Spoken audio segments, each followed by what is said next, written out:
alert, red alert. All hands to the battle station. This is episode 4, the Oberth class, being recorded on Monday, July 20th, and also being released on Monday, July 20th. Hello there, everyone, and welcome to another episode of Battle Station. I'm your host, Tucker, and I have a little bit of a different episode planned for today than some of the other ones we've been looking at thus far. So, essentially what I've been doing pretty much on this podcast so far is making, let's call them combat-ready ships. Ships that have 4 to 6 attack dice, battle station conversions, target lock rerolls, which is great because those are the kind of ships you want to take to an organized play event. That's basically what you need to field, let's say, a competitive fleet, is you want to be looking at something of that dice quality. But eventually what I figured out was that I was more or less making the same ship over and over.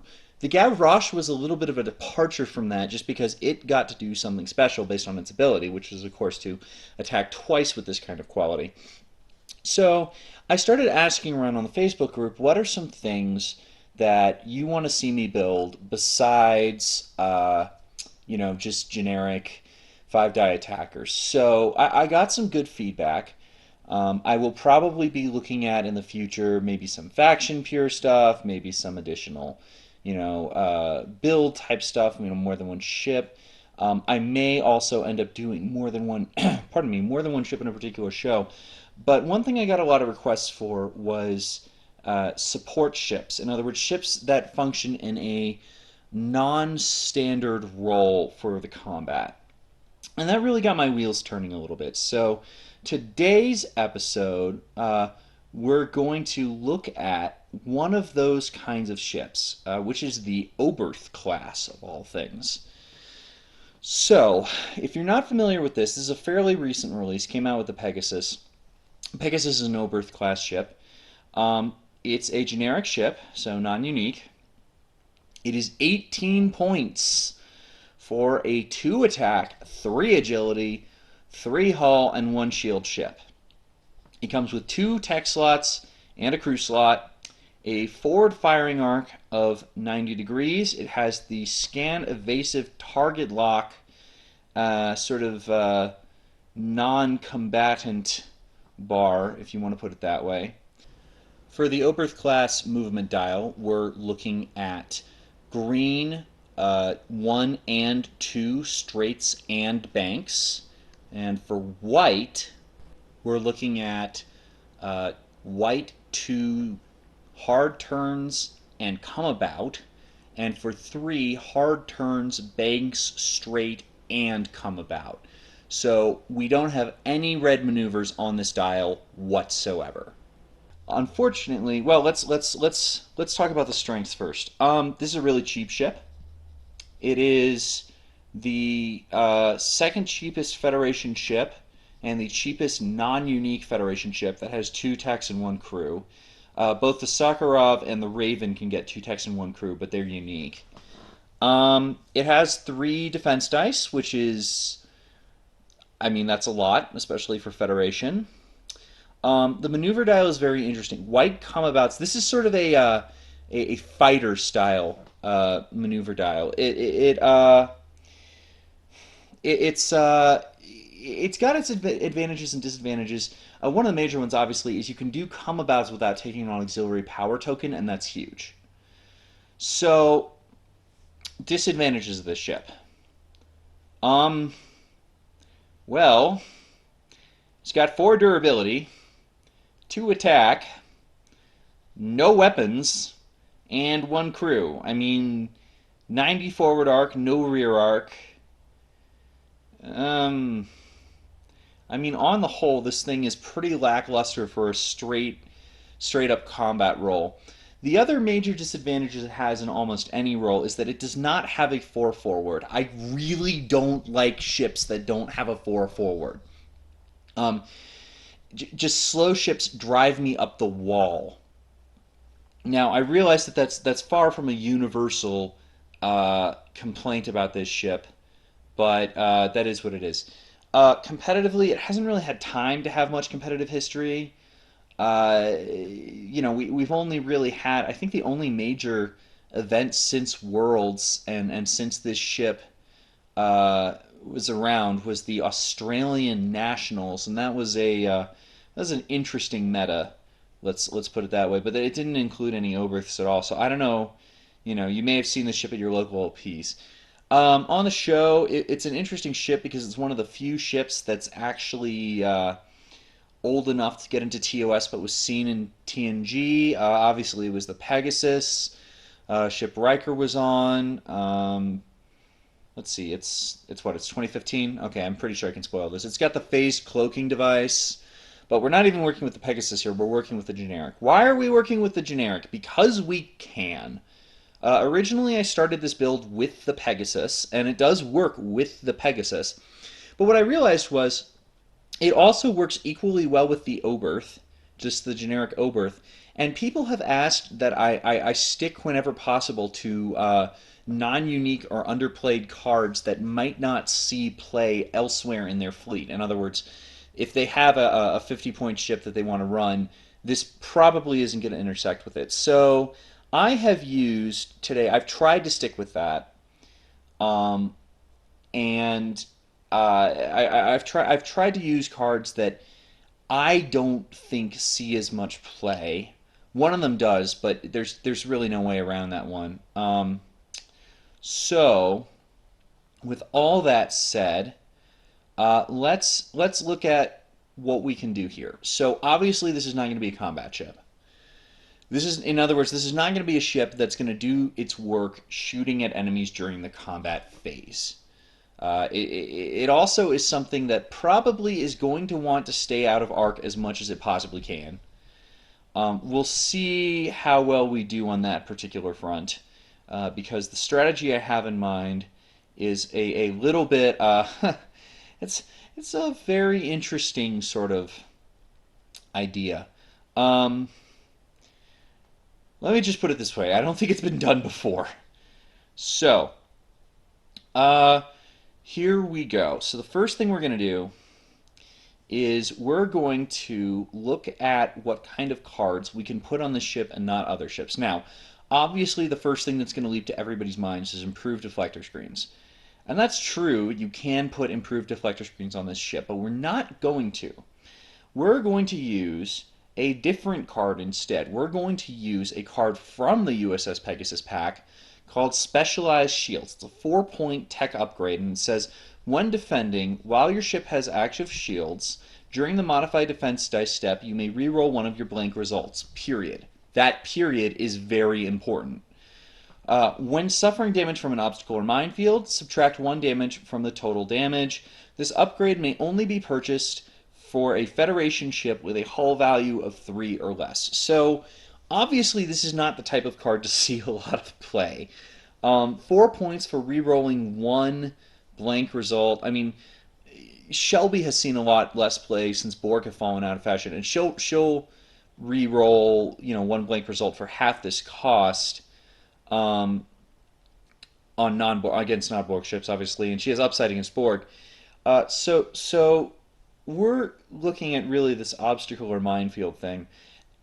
But not only are we going to run one of these, we're going to run 2 of these. We're going to put both slots as specialized shields because remember, specialized shields is non-unique and there's no once per ship restriction. If for some reason you want to run 2 or 3 of these on a ship, you can. And we want to run 2 of them. Why do we want to run 2 of them? Well, we'll see. We'll see where we're going in a moment. The only other slot we're going to fill on the upgrade bar is going to be Sakona. Sakona being a 2-point independent crew. Add 1 additional weapon upgrade slot to your upgrade bar. All weapon your upgrades with a cost of 5 or less cost -2 SP. This is the only really commonly used card that I'm going to throw on this build because we need a weapon slot, and there really aren't too many other ways to get that. There's Belana Torres, but she's 4 points. There's what is his name? Taranj, the the Hirogen, but he's 3 points, and we need to keep this at 2 points base, 3 points with faction penalty, because so far we're already at 18 plus 8 for the two specialized shields. We're at 26 points, 29 with Sakona.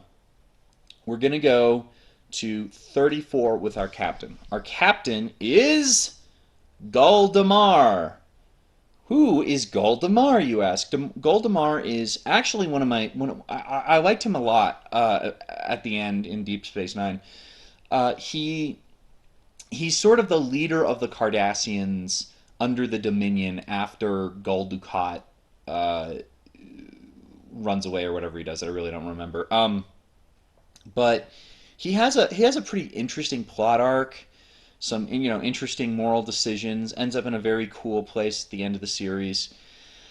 But what he does in this game is he's a skill 6 4-cost captain. He has an elite talent, but we're not going to be able to get a use out of that. And what he says is all attacks made against your ship with secondary weapons are at -1 attack die. Okay. All attacks made against your ship with minefields are at -2 attack dice. So, we're at 34 points. We're subtracting 2 dice off of our attacks from minefields and ignoring up to 2 damage from minefields. If you've done your math, you have 16 points. You know we have 16 points left, and you probably see where I'm going with this, because with our one slot left, our weapons slot, we're going to spend all 16 of those points on multi-kinetic neutron mines, or neutronic mines, whatever. So this is a base cost 10 upgrade. It's a weapon upgrade from Queen Vessel Prime. It's Borg. So let's just go ahead and read this off, because this is a hell of a mouthful. Attack. Discard this card and place a minefield token anywhere within range 1 of your ship. If you place this token on a ship, or if a ship enters the minefield, i.e. overlaps it, roll 4 attack dice. Any hit or crit result damages every ship, including your own, within range 1 to 3 of this minefield token as normal. Ships within range 1 of the minefield token do not roll defense dice against this attack. All other ships roll full defense dice against this attack, plus 1 defense die at range 3. This upgrade costs plus 5 SP if purchased for any non-Borg ship.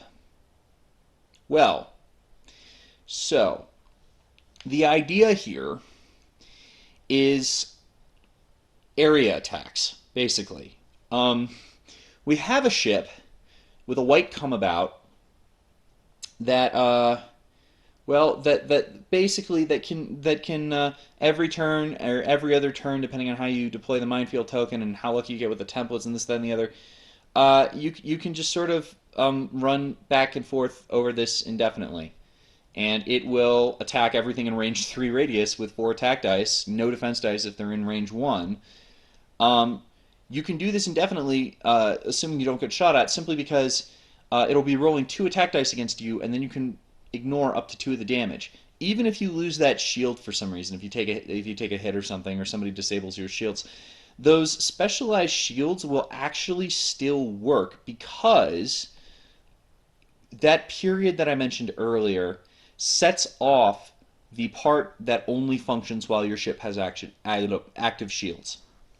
In other words, your ship will always subtract 1 damage from the total damage of a minefield, regardless of whether your shields are up or not. Now, this ship has 2 dice. I mean, I guess you might target lock something, but shoot at fighters, I guess, if they're there. I wouldn't really take this ship into combat. The one disadvantage of this strategy is you are going to have to be in range 1 to 3 of real ships.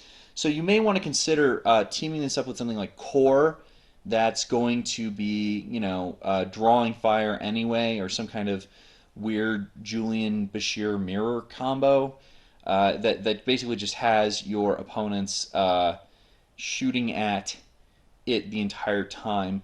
You could also consider using something like Diplomacy, so that they can't attack or be attacked, but after you've already made this attack during the activation phase. You'll need to pair it with something with higher skill than Damar to do that, but that's not That's far from impossible. I mean, frankly, mostly this is just sort of a fun idea to me because I like the idea of setting off mines every turn and just exploding everything. This is also, I mean, this is pretty good against fighters too. It's really going to hurt their attack dice. It'll take off a token or two for sure. And really, those two dice are may actually even be enough to get off a token or two just by themselves. So all of that put together means that we have a ship that can area attack, which is I mean unheard of in this game aside from disruptor pulse, anti fighters, and I mean if nothing else, your opponent is never going to see this coming. So once again, that ship in its entirety is an Oberth class at 18 points, Goldemar at 5 points, total 23, Sakona, total 26, Specialized Shields number 1, total 30, Specialized Shields number 2, total 34, and Multi-Kinetic Neutron Mines, which at 10 points and the effective plus 6 non-Borg penalty equals a round 50 points. One quick note. As you know, I build this on Space Dock, and for some reason, Space Dock will not let you take 2 copies of Specialized Shields on the same ship. I cannot find a reason why that should be the case. They're not unique, and they don't have the once per ship rider. I may be missing something. Space Dock is well made and possibly smarter than me, but this build appears to me to be legal. So I hope somebody out there tries this out, has fun with it. Um, yeah. In the meantime, that's pretty much all I have for you today. So stand down, Red Alert, and secure from Battle Station.